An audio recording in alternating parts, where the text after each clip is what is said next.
everybody? Welcome to the Comic Game Movie Show. My name is Deshaun, and today I am here to review The Proud Family, Episode 1 and 2, Louder and Prouder. Now, I've already talked about the trailer for this. I am excited for this.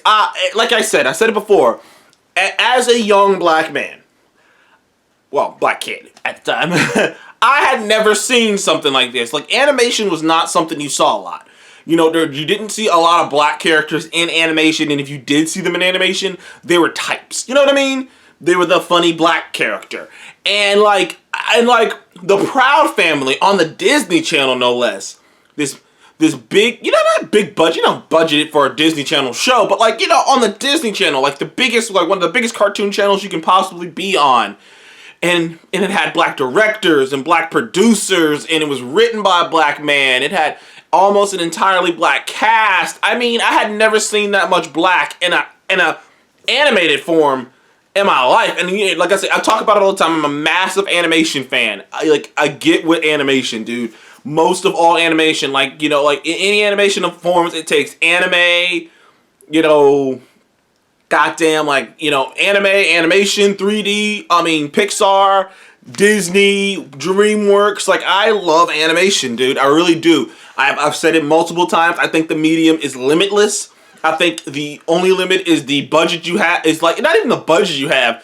The budget, obviously, to get better animation. I think the only limit that you have is your imagination when it comes to animation, because it's limitless, in my opinion. And it's more limitless than filming something live action. Your mind can you can just really just put whatever in your brain you think of on the screen. And it's always been a huge animation fan. And at that time, not seeing a lot of black characters. And the show itself was so well written too. The original Proud Family. First of all, you got Destiny's Child to come make the fucking video, the Proud Family music, the intro for it, the theme for it. You had guys like Cedric the Entertainer coming through there. You had multiple cameo appearances from different black artists and different famous people throughout the early 2000s. The family itself, the Proud Family, was something almost akin. It was actually pretty progressive at the time. I mean, yeah, I think Proud Family came out in early 2003, 2000. And in that show, the breadwinner is the wife. The one, and they live in the suburbs, and they're very successful. I mean, and it's so diverse in its interpretation of people. Now, they didn't go full on with certain aspects as it was the early 2000s, but you've seen so many different skin tones and colors and so many different girls, and it was just such a fun show. It was ahead of its time, honestly. Some of the subject matter that was in that show was so well thought of. It touched social issues. It touched trends. And it's probably the only show. I'm not sure if any other show is gonna do this ever, but it's like I said, I remember when we walk out of something like Black Panther or Luke Cage, you're like, this is a black show. This is the black. It's probably not to make people push away, but it's like I said, it's the blackest cartoon show I'd ever seen, and it was so refreshing and so interesting. And there's not another show quite like the Proud Family. It has a unique voice. Like I said, you can tell it's almost like how a story written by a woman that's about a woman dealing with something that all women dealing with, I don't know, puberty, or dealing with menopause or something. Like if a woman wrote that story, you'd be like, okay, yeah, this feels like a woman wrote this story. A woman understands this story. A woman who maybe even went through this gets this. The Proud Family feels like it's about a black family, and predominantly, no, it's a mix. There's white kids in there, all different kind of girls in there and whatnot, but it's predominantly about a black family, the Proud Family. Oscar is amazing. Oscar he's always hilarious, especially the whole thing back and forth he has with Sugar Mama is just fucking hysterical. And like I said, you got the back and forth between them, but so having it and it feels like it's written by black people because it's written by black writers, and you can feel it. I felt the same thing watching Soul. When you get to the parts of the movie Soul, when he's alive and interacting with the people in his close proximity, you feel it. I'm like, I feel like there was a black writer on this who understood certain aspects of just the black experience that you just hire some writer who wouldn't understand. You wouldn't understand certain things. You wouldn't understand how to say certain things, the cadence, the way certain things look to be more organic. And like clearly, they got it. So they got I can't remember. I think his name's like something Kemp. They got him on Soul, and all the parts where he's basically regular, his regular self. Jamie Foxx's character is his regular self. Is that guy writing? And I say all that to get to this show because the show has been off the air for about 17 years, a little over 17 years. So, and a lot's changed, and Disney is really trying to do that. Disney's been doing that for a while now, trying to bring things back, They trying to bring old IP and do different things with it. And, and I didn't know about this, but I was excited. The whole entire original cast, 90% of the original cast, except for Orlando Jones, for obvious reasons, are back. The original producers are back. And the writers, and then they got new writers, but the original writers are on consulting, so it's not like, the original writers, completely got rid of them. No, they got the original writers on, they're in the room, but they're not the head writers, but they're consulting on it.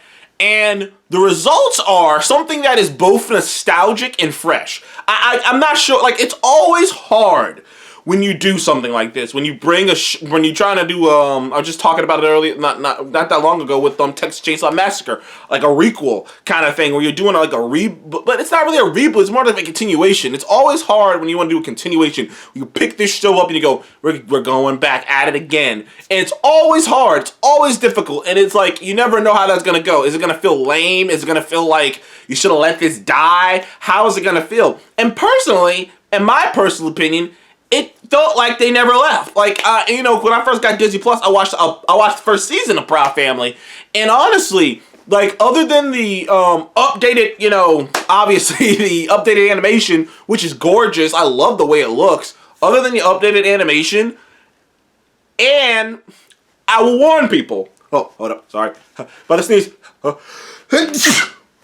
Sorry about that. I will warn people one thing though.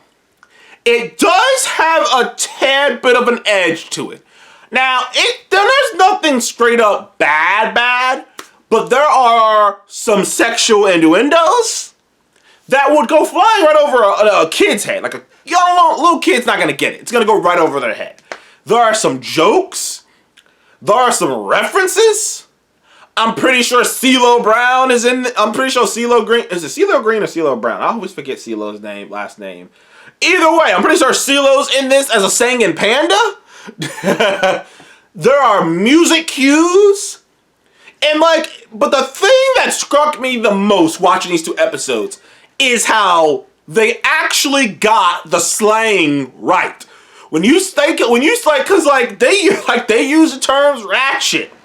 And they actually do it right, because in my mind I'm like, oh man, I don't know how they're gonna do that, how they're gonna use some of these slang words, and so many times they avoid most shows, animated shows, they kind of they don't want to do that, because you run the risk of sounding like the old guy going what does that mean? What do you mean I'm fire? What does that mean? You run the risk of sounding like this, completely out of touch. But the writers clearly know what they're doing, because every time some bougie or a ratchet or a slang word like that is being used, it's being used in the right context, in the right cadence, and it's okay, these guys know what they're doing. They might have some young dudes writing on this, because these dudes clearly know what they're doing, because anytime a word like that comes up, they know what they're doing. And anytime they reference something from, reality, which is bizarre too, that's unusual for me too. I am not used to animated, shows like this, other than a Family Guy or something like that. But I'm not used to animated shows like this referencing so many real life stuff. I mean, they have a full on Prince video, little small section of Prince for a second there. I mean, there are songs, there are references to so many different things. There's a reference to fucking the old Tupac movie Juice. There's a reference to Belly, and if you don't know what that is, that's that old DMX and Nas movie that was awful. There are references galore, subtle ones, but sometimes outward ones. Also, they updated a ton of characters. There was one particular character in the first season who was clearly a oh man, I don't want to say this right. It was clearly a gay character, but you know, it's the early 2000s. They don't really want to push it. But now, one of the big sparks of the whole show of this new show is that puberty is running rampant, and now he's fully that character is fully out of the closet, full on out of the closet. And he's hilarious, dude. He is great. He had one of my favorite lines of the show. I don't get ready, I stay ready, as he just zips and changes out of clothes. I don't know how he fucking does that, but hey, he's just zip. How are you? Okay, cool. But an Oscar is obviously great, though there is a sequence with Oscar and his wife, Trudy, which is yo. I was yo, how'd y'all do that?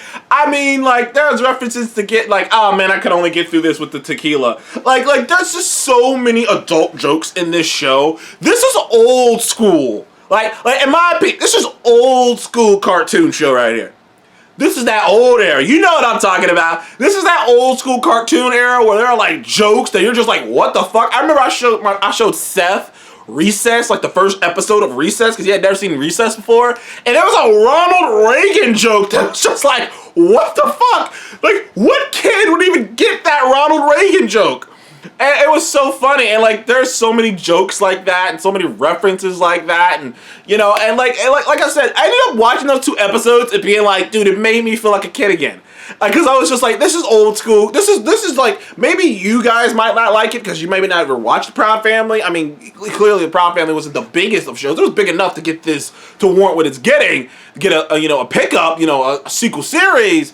But man, I gotta tell you, watching this, dude, it was okay, this is that old school stuff. This is that. We mix it in adult jokes with, over the top cartoon stuff for the kids. But we got jokes in there. We got reference in there for you. We got reference in there for the adults who are watching. And that just made it even tons of fun. So, honestly, first 2 episodes of Proud Family, Louder and Prouder, get a 10 from me. Loved it. Thought it was awesome. Animation's great. The voice cast is back. It's almost like they didn't miss a beat. They updated it. They put a couple fresh faces in there. They're doing a couple different things to the whole puberty angle because, they're becoming women now. Penny's becoming a woman now. And so that's going to be a different angle. That's going to be something different. And since it's been 17 years, the world is so different. Cell phones, social media, different pop culture references. I mean, fucking Izzo's gonna be. Is it Lizzo or I think it's Lizzo? Lizzo's gonna be in this shit randomly. I mean, Lil Nas X is gonna be in this shit apparently. So there are so many. The world has changed so much, and there's so much going on that updating the show just by simply continuing the show and making it a more modern show immediately gave it a fresh coat of paint. And the heart and guts of it is that old school Proud Family show from the old era where cartoon shows were fucking cartoon shows. Anyways, thank you guys for joining the Comic Game Movie Show. Please like and subscribe, and I will see you guys on the next one. Goodbye.